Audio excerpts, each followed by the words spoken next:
এই সাইনবোর্ডের কপাল আগে হাসরায়নি। ভাই ছিঁড়ে ফেলান দিনই ব্যানারটা ছিঁড়ে ফেলান, ওদের এত বড় সাহস বক্স কারেন্ট শর্ট খাইছে। দাদা তোমরা বক্স নিয়ে কোনে আসছো? আরে আজকে বছরের শেষ দিন না, আজকে গ্রামে ধুমধারাক্কা পিকনিক হবে। তোরা দুজন হাফ কেজি করে চাল দিবি, তোকারও পিকনিক করতে নিবানে। এখন সর। তোমাকে এত সাহস, জানো গ্রামে কি হয়েছে তোমরা বক্স নিয়ে আসো? আরে গ্রামের সমস্যা দেখার সময় আছে? আজকে বছরের শেষ দিন, তুই পিকনিক করতে চালি, বাড়িতে চাল নিয়ে আয় যা। তোমরা বক্স বাজাতে পারলে তো চাল আনবো। দেখো গ্রামের মাতব্বররা কি টাঙিয়েছে। কিরে এখানে আবার কিসির ব্যানার টাঙা আছে দেখি তো। কিরে মাইকি ক্রস দিয়া, বক্সে ক্রস দিয়া, কি লিখেছে এখানে? এই এই পরদিন এখানে কি লেখা? আমি তো ক্লাস 2 পাস। ভাই লিখেছে এই গ্রামে বক্স বাজানো, বিয়েতে নাচানাচি করা, 31st নাইটের উদযাপন এবং পিকনিক সম্পূর্ণ নিষেধ। আমরা বিশ্বাস করি আল্লাহর বিধান মানলে জীবন সুন্দর হয়। ভাই এলাকার লোকজন তো বক্স বাজাতে দেবে না। এই কিরা টাঙা আছে রে? কার তো বড় ক্ষমতা? গ্রামের সর্দার কাকা। আজকে বছরের শেষ দিন, 31st নাইট, বক্স যখন নিয়ে আসি সারা রাত বাজাবো। গ্রামের মাত্তব্বার টাত্তব্বার গুনার সময় নেই। কিটা কি কয় দেখছি। আর এইটা হ্যাঁ কাকা ভেঙে হলো দিনই। এই সাইনবোর্ডের কপাল আগে হাসরায়নি। ভাই ছিঁড়ে ফেলান দিনই ব্যানারটা ছিঁড়ে ফেলান, ওদের এত বড় সাহস বক্স ব্যানারটা নাই, তুই করেছ কত বড়? একদম ঘুরে করে ফেলাই দাও, পিকনিক করতে দেবে না। না তোর মুরব্বীর গোষ্ঠী। এই যা তুই চাইলি আয় যা।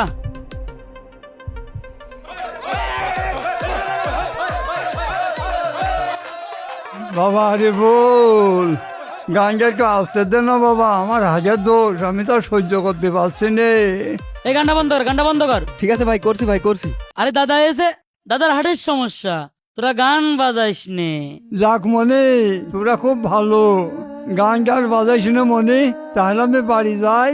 তুমি কোনো টেনশনই করো না, গান বন্ধ করে দিয়েছি, দরকার হয় বক্সও ফেরত দিয়ে আসবো, কোনো পিকনিকই করবো না। তুমি যাও যাও। আরে গান বাজা।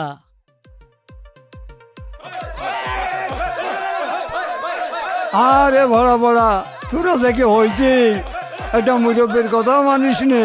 ও মামুন, মামুন কি কাকা? দেখ তো ছেলে বাগানে গান বাজাচ্ছে, কি শুরু করেছে। আমরা কি চলে যাব? আমাকে একটু বাড়ি থাকতে দেবে না? আরে কাকা, আজকে বছরকার একটা দিন, ছেলেবেলে একটু আনন্দ ফুর্তি করছে, এতে সমস্যার কি আছে? সমস্যা কি আছে মানে? আমি তো আগের রোগী, আমি তো ঠিক রকম বাড়িই থাকতে পারছি না, নামাজ কালামও পড়তে পারছি না। তোমার ছেলেকে বলো বাবা গান বাজনা বন্ধ করতে। আমি কয়ে হইলো না, আমার কথা নিল না। ছেলেবেলে একটু নাচানাচি করছে, দেখতেও তো ভালো লাগে। তোমার যদি এত সমস্যা হয় কানে তুলো দিয়ে থো। কে তুমি ইয়াং বয়সে কি করে বেড়াইছো আমরা দেখিনি? তুই যেমন ছিলি তো ছেলেটাও ওইরকম হয়েছে, খাম্বাতে কারেন্ট নিয়ে বক্স বাজাচ্ছে। যেদিন দুর্ঘটনা ঘটবে সেদিন বুঝবি।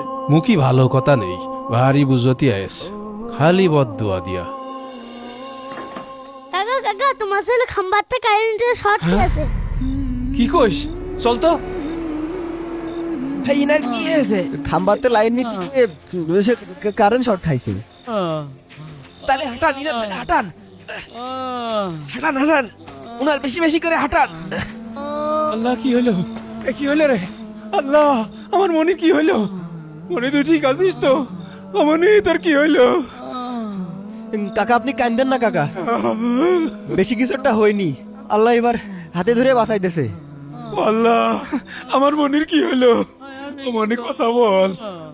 কাকা এই সব দোষ আপনার। আপনার বাড়ির উঠোনে আপনার ছেলে বক্স নিয়ে এসে এভাবে নাচানাচি করছে, আপনি একটা বারও থামতি করেননি, একটা বারও নিজে প্রতিবাদ আমি কি করেন। আর আগে জানতাম আমার মনির এই দশা হবে?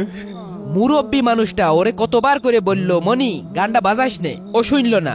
আপনার কাছে যাই কইলো, আপনিও কোনো প্রতিবাদ করলেন না। সেই মুরব্বী মানুষটা মসজিদে যাই কান্নাকাটি করছে, আল্লাহর কাছে দোয়া করছে, বাড়ি টিকতে পারছে না তাই। আর কাকা শোনেন, আল্লাহ তাআলা মানুষ এবং জিন জাতিকে সৃষ্টি করেছে তার ইবাদত করার জন্য, কিন্তু দেখেন আপনার এই হতভাগা ছেলে শয়তানের ইবাদত করছে, বক্স বাজিয়ে নাচানাচি করছে। ভিডিওটি এখনই শেয়ার করুন।